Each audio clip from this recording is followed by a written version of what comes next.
Security guard school bag check చేశారు. స్కూల్లోకి వెళ్ళే ముందు అక్కడ స్కూల్ బ్యాగులు చెక్ చేస్తారండి ఫ్రాన్స్లో. స్కూల్ బ్యాగ్ చెక్ చేశారు అనే కోపంతో సెక్యూరిటీ గార్డ్ని కత్తితో పొడిచి, ఆ బ్యాగులో కత్తి తీసి దాంతోనే పొడిచి చంపేశాడండి ఫ్రాన్స్లో కుర్రాడు.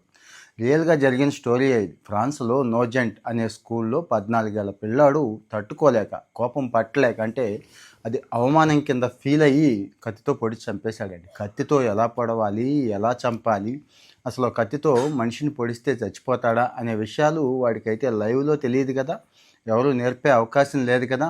కానీ ఒక చోట ఉందండి, సోషల్ మీడియా విచిత్రంగా అన్నీ నేర్పుతాయి. ఒకటి రెండు కాదు, సినిమాలు అయితే ఒక రేంజ్ వరకే, కాస్తో కోస్తో సెన్సార్ ఉంటుంది. సోషల్ మీడియాలో ఆ సెన్సార్ కూడా లేదు ఈ రోజున. మొత్తం అంతా కూడా ఓపెన్ అయిపోయిందండి. ఇక్కడే ఒక డెసిషన్ తీసుకుంటున్నాడు ఫ్రాన్స్ ప్రెసిడెంట్ మెక్రాన్ అండి. ఇమాన్యుయల్ మెక్రాన్ ఏం చెప్తున్నాడంటే, 15 సంవత్సరాల్లో పిల్లలకి మా దేశంలో సోషల్ మీడియాని కంట్రోల్ చేద్దాం అనుకుంటున్నాను, అంటే బ్యాన్ చేసేద్దాం అనుకుంటున్నాను అని చెప్తున్నాడండి. అయితే ముందు యూరోపియన్ యూనియన్కి ఛాన్స్ ఇచ్చాడు. అంటే తెలుసు కదా, ఫ్రాన్స్ దగ్గర నుంచి ఇవన్నీ కూడా యూరోపియన్ యూనియన్లో సభ్య దేశాలు. ఒక డెసిషన్ కలెక్టివ్గా తీసుకోండి అని చెప్పారు, కానీ అది లేట్ అయితే గనక నేనైతే డెసిషన్ తీసేసుకుంటాను. ఈ చిన్నపిల్లలకి సోషల్ మీడియా అనేది ఎంతంటే అంత చేటు చేస్తోంది. మేలు చేసేదైతే ఏం కనబట్టలేదు, కానీ చెడు అయితే చాలా కనపడుతోంది. రేపటి రోజు సొసైటీ ఏమైపోతుందో అన్న భయం కూడా వేస్తోంది అని చెప్తుందండి.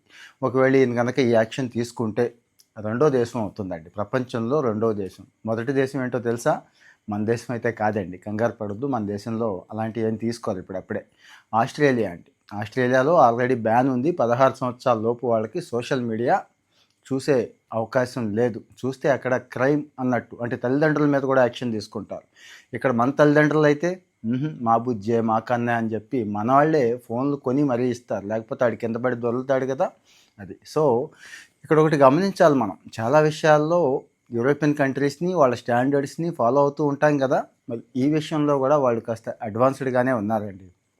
నా సలహా అయితే ఆ వయసులో పిల్లలకి, అంటే టీనేజ్లో ఉన్న లోపు ఉన్న పిల్లలకి ఫోన్తో పనే ఉంటుంది, ముఖ్యంగా సోషల్ మీడియాతో పనే ఉంటుంది. ఫోన్ కాల్స్ వరకు ఓకే, ఫ్రెండ్స్తో మాట్లాడతానంటే ఓకే, అప్పటికి స్టడీ గ్రూపులు ఉంటాయంటే ఓకే, వాట్సాప్ వరకు ఓకే. అది కూడా తల్లి ఫోనో తండ్రి ఫోనో వాడుకుంటే బెస్ట్ ఏమో. 1-2 సార్లు ఆలోచించండి. వాళ్ళకి సెపరేట్గా ఫోన్ కొనిచ్చి తర్వాత ఆ దరిద్రాన్ని, ఏ దరిద్రం అర్థమైంది కదండి, మనమే నెత్తి మీద పోసుకున్నట్టు ఉంటుంది. సో ఆలోచించండి ఒకసారి. ఇలాంటి విషయాలు మనం డిస్కస్ చేసుకోవాలనే ఈ విషయం షేర్ చేస్తున్నాను. మీ వాల్యుబుల్ ఒపీనియన్ని కామెంట్లో పెట్టండి.